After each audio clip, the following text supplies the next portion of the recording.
Chop गांव में बन रहे विश्व के तीसरे बड़े क्रिकेट अंतरराष्ट्रीय स्टेडियम का नामकरण किया गया है। देखो कितनी बार प्रश्न आ चुका है पेपर में, चोप गांव, जयपुर के चोप गांव बहुत चर्चा में, विश्व का तीसरा बड़ा क्रिकेट स्टेडियम मेलबोर्न ऑस्ट्रेलिया के अंदर, और तीसरा बड़ा बन रहा है चोप गांव है जयपुर के अंदर। अब इसका नाम देखो, इसका नाम क्या, नरेंद्र मोदी स्टेडियम होगा या अनिल अग्रवाल स्टेडियम होगा, गौतम अडानी स्टेडियम होगा या छत्रपति शिवाजी स्टेडियम होगा? इसका नाम होगा अनिल अग्रवाल स्टेडियम। जानते होंगे हाल ही में इन्हें राजस्थान रत्न अवार्ड मिला था, अगर आपको पता होगा तो।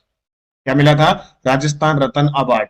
और किस जिले से बिलोंग करते हैं? सीकर जिले से व्यवसायी है, ये आपको याद रखना है। अनिल अग्रवाल स्टेडियम के नाम पर इस चोपगाम स्टेडियम का नाम रखा जाएगा। दूसरा प्रश्न देखो, राजस्थानी भाषा साहित्य और संस्कृति अकादमी ने वर्ष 2022-23 के लिए अकादमी पुरस्कारों की घोषणा की है। इसमें सत्य कथन बताइए। देखो ये हर साल होते हैं, लेकिन अब ये डिजिटल फॉर्म इस प्रकार का आ गया कि हर एक चप्पे चप्पे की चीज हमें, अब ये पहले भी होते थे पुरस्कार, तो पहले भी दिए जाते थे, लेकिन अब याद रखना पेपर में आने लगे आजकल।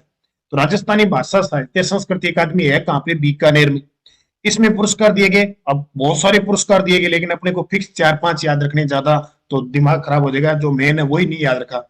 सूर्यमल मिश्रण शिखर पुरस्कार मधु आचार्य को, सूर्यमल मिश्रण शिखर पुरस्कार मधु आचार्य को।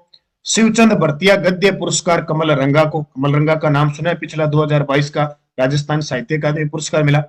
मुरलीधर व्यास राजस्थानी कथा साहित्य पुरस्कार डॉक्टर जितेंद्र कुमार सोनी, बहुत बड़ा नाम, इनका नाम आते ही कहां जाना है? अलवर जिला कलेक्टर। मैंने कहा था ना एक लेखक है बहुत बड़े राजस्थानी के, कौन सी रचना के लिए नहीं दिया गया, पूरी चर्चा करेंगे। तो तीनों के तीनों उपयुक्त सब। तीसरा प्रश्न, हाल ही में चर्चा में रहे मुकेश चौधरी का संबंध किस खेल से है? हाल ही में चर्चा में रहे मुकेश चौधरी का संबंध किससे है? अब आप कहोगे मुकेश चौधरी तो बहुत है राजस्थान में। मुकेश चौधरी एक वुशु के खिलाड़ी है, मुकेश चौधरी एक साइकिलिस्ट है, ठीक है, मुकेश चौधरी एक साइकिलिस्ट है, मुकेश चौधरी एक क्रिकेटर भी है।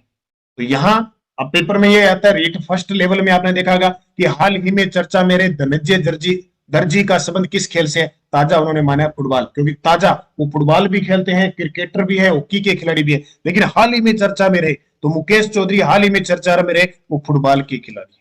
किसके खिलाड़ी हैं? फुटबॉल के। मैं बता रहा हूं मुकेश चौधरी राजस्थान में क्रिकेटर भी है, अभी आईपीएल में शायद अब की बार मुझे पता नहीं है, पिछले में चेन्नई सुपर किंग्स से खेले थे। वुशु टीम के खिलाड़ी अभी 36वें राष्ट्रीय खेल में गोल्ड जीता था। और एक मुकेश चौधरी साइकिलिस्ट के खिलाड़ी भी, एक मुकेश कसवा है, यानी चौधरी वही है, साइकिलिस्ट है। ये कुछ याद रखना, फुटबॉल के खिलाड़ी। चौथा प्रश्न, राजस्थान सरकार द्वारा 30 मार्च को राजस्थान दिवस किस रूप में मनाया गया? राजस्थान सरकार द्वारा